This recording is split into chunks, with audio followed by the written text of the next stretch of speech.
Hello, welcome back to Your Life Your Way.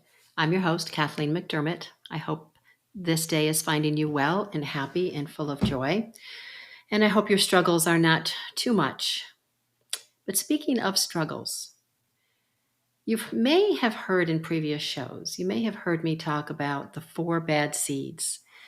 And I want to do just a short talk with you today about 2 of those bad seeds. And I'm seeing, I see it all the time, but it's really coming up and I'm seeing it so heavily in people close to me and it's not healthy. And there's the two that I specifically want to talk with you about in this short episode today is worrying what other people think and people pleasing. These are 2 of the 4 bad seeds. You're probably thinking, what are the other 2? The other 2 are taking things personally and chasing action. But I just want to touch briefly on worrying what other people think and people pleasing. First of all, if you're stuck in these or any of the 4, give yourself some compassion because I'm sure you see it too. You see it in so many people. It is such a learned behavior, and we all, me included, have experienced 1, 2, 3, all of these at one time or another. And sadly, some are really stuck in one or more of these. And part of living your life your way doesn't include these. It at least doesn't include them to the point where they've taken over your life. These are learned behaviors. How are they learned behaviors? Well, each one of them fall under 2 categories. Generational inheritance, which is the generational wounds, behaviors that are passed from one generation to the next. And society, we learn this through society as well. I mean, society is big on getting everyone to be perfect, whoever's perception that is. Let's find the one person whose perception of perfect we're all going to follow and mold ourselves after. But we're not talking about that one today. But these 2 alone, living your life worrying what other people think, sucks the absolute life out of you. It really can keep you in just imprisoned in being afraid to do so much, say so much, even as far as how you might have your hair or wear your clothes. It really is overpowering the force of worrying what other people think.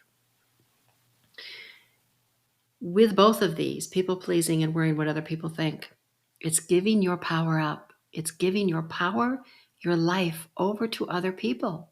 And I'm not going to lie, these are tough habits to break. I'm not denying it. But let's break it out. Let's look at 1, because if you're people pleasing, that definitely means worrying what other people think. And 3, we'll just look at 3 reasons why people pleasing is so powerful. It's to avoid conflict. What if I make someone angry? I don't want them to be mad. I don't want them to think less of me. So that falls under seeking approval, wanting to be liked. And then 3, taking responsibility for making others happy. You just want to make everybody happy. Just want to make everybody happy. Well, if you've listened to past episodes, I'm sure there's more than one that I've said it is not your responsibility to make other people happy. Your happiness is not their happiness is not your responsibility. Happiness is our own personal responsibility. Other people cannot. And another conversation for another time is how we can focus on one person in our life to make us happy. So that's another conversation. So let's look at what is the result of getting stuck. Where does it come from? Which I've mentioned already. And result isn't really the word I want, but where does it come from? It comes from those intergenerational wounds, the conditioning, the habits that are learned, the society pressures and its rules. And also with all of these that you're carrying, you're also going through life having your own experiences. So it all just compounds and builds. And of course, how we react to those experiences has a lot to do with the conditioning. So as a reminder, again, I'll say it, you're not responsible for anyone else's happiness. If we are looking for someone else, if you are looking to someone else for their approval,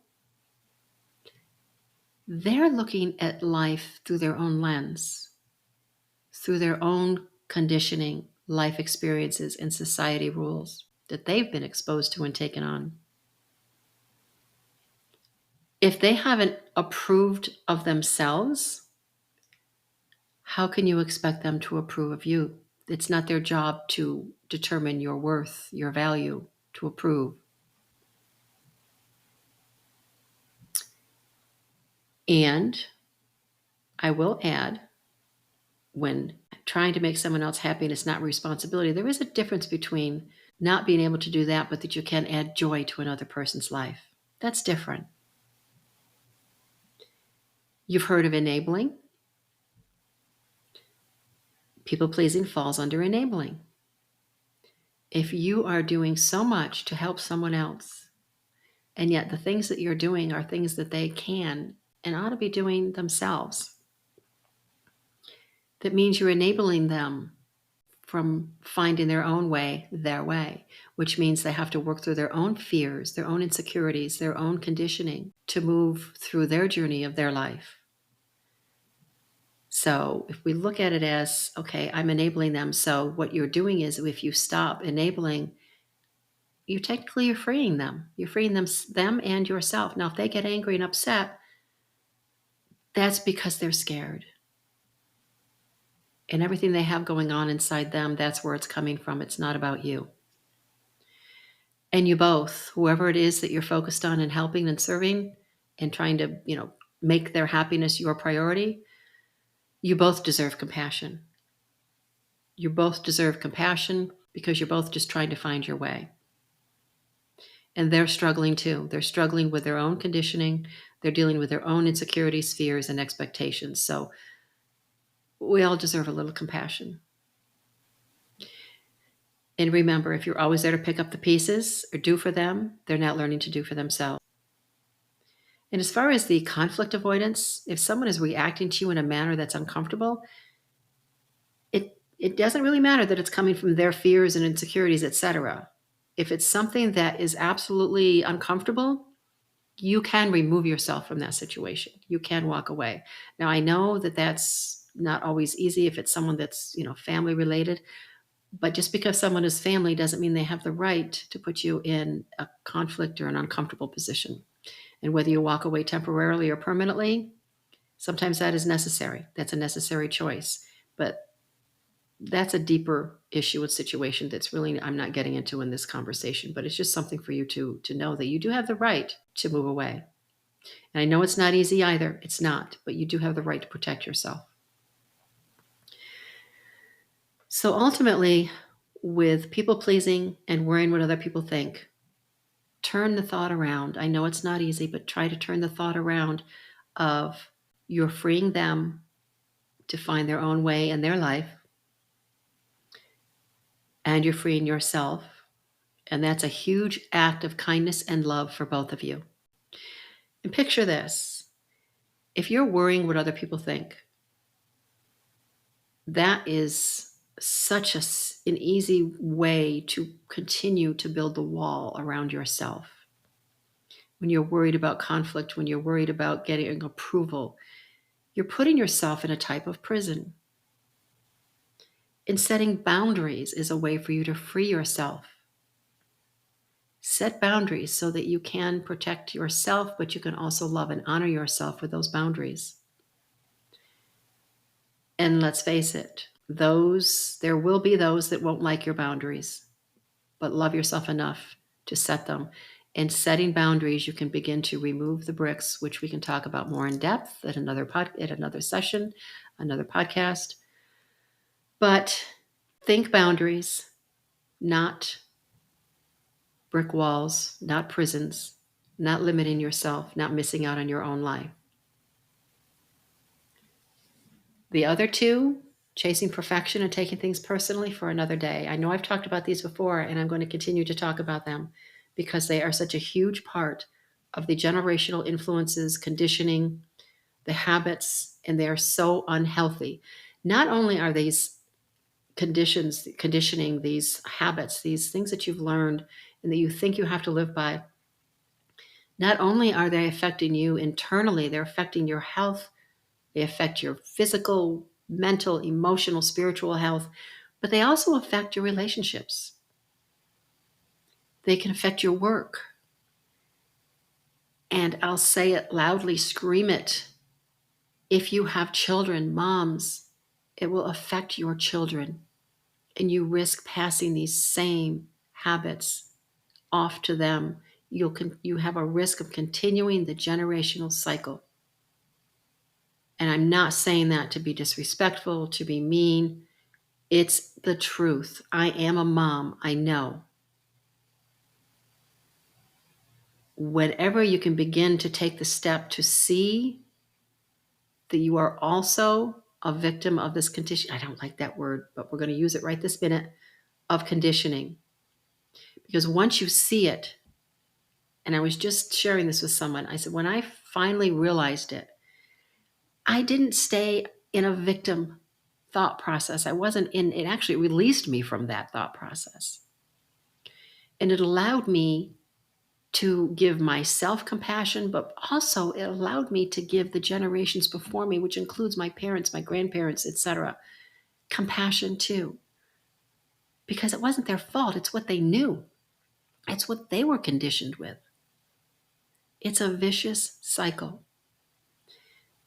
And we're definitely going to cover this a lot more in different points of it and dive into deep areas of it, because conditioning, these generational wounds that you're carrying from previous family members, they're not yours to carry.